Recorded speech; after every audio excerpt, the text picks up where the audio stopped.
মেধা থাকলেই তাকে মেধাবী বলা যায় না। মেধাবী হলো সেই যার মেধা না থাকা সত্ত্বেও চেষ্টা দিয়ে নিজেকে এগিয়ে নিয়ে যেতে পারে, নিজে সফল হওয়ার জন্য প্রাণপণ চেষ্টা করে, নিজের স্বপ্নটাকে মনের মধ্যে ধারণ করে এবং সেই অনুযায়ী কাজ করে, কাজে অনেক বেশি ফোকাস থাকে।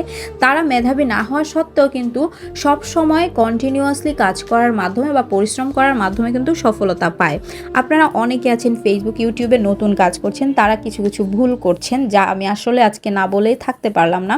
অনেকেই আছেন আমার পেজে লাল বাতি জ্বালিয়ে দিয়েছেন, তারা কোনো রকম ভিডিও দেখা ছাড়াই এসে এক একটা কমেন্ট করে যান, ফলো দেন, ব্যাক করেন, পাশে আছি, অ্যাক্টিভ আছি, পাশে থাকলে পাশে পাবেন, এই ধরনের কমেন্টগুলো যারা করেন তাদেরকে বলবো দয়া করে আপনারা এই ধরনের বোকামিগুলো করবেন না। এগুলো করলে কিন্তু আপনাদের পেজেরই সমস্যা হচ্ছে। আমরাও কিন্তু ফেসবুক ইউটিউবে অনেক দিন ধরে কাজ করছি, আপনাদের মতো নতুন কিন্তু একসময় আমরাও ছিলাম।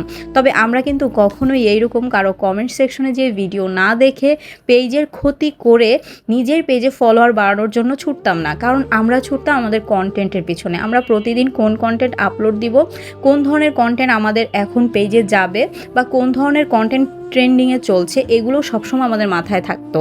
আর সবসময় চিন্তা করতাম কখন কোন কন্টেন্টটা আপলোড দেওয়া যায়, ভিডিও কিভাবে ভালো করা যায়, ভিডিও কোয়ালিটি কিভাবে ভালো করা যায়, প্রতিদিন কোন কোন কন্টেন্ট আমার আপলোড দিতে হবে, এইগুলো আমাদের মাথায় থাকতো। কিন্তু আপনারা যারা নতুন আছেন তারা যা শুরু করে দিয়েছেন, এর জন্য মনে হচ্ছে যে ফেসবুক প্ল্যাটফর্মে আর বেশি দিন কাজ করা যাবে না। আপনাদের সমস্যা, আপনারা শুধু ফলোয়ারের পিছনে দৌড়ান, কিন্তু আপনারা কোয়ালিটিফুল কন্টেন্টের দিকে দৌড়াচ্ছেন না। যারা যারা এই ভুলটা করছেন তাদেরকে প্লিজ প্লিজ প্লিজ রিকোয়েস্ট করবো, আপনারা প্লিজ কমেন্ট সেকশনে এই ধরনের কমেন্ট করবেন না। এই ধরনের কমেন্ট করার মাধ্যমে কিন্তু আপনারা কোনো ফলোয়ার তো গেইন করছেনই না, শুধু শুধু আপনাদের পেজের কোয়ালিটিটা ডাউন করে দিচ্ছেন, স্প্যামের আন্ডারে পড়ছেন। আপনি যদি ফেসবুক প্ল্যাটফর্মে নতুন হয়ে থাকেন তাহলে দয়া করে সঠিক গাইডলাইন মেনে কাজ করুন।